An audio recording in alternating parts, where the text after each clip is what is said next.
সম্মান করা অবশ্যই তুলে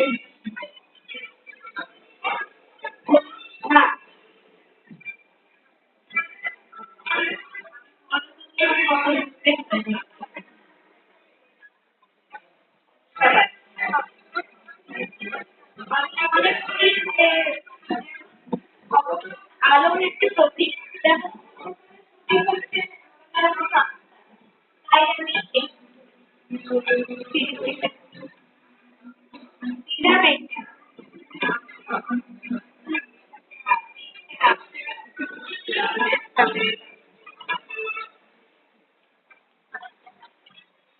জাতির মেরুদণ্ড এবং আমি বলছি শিক্ষা হলো মানুষ গড়ার মাধ্যম আর আলোচনার পর গুরু হিসাবে আমাদের চারিত্রিক মানসিক এই সবকিছুই শিক্ষা তাই সমস্ত শিক্ষকদের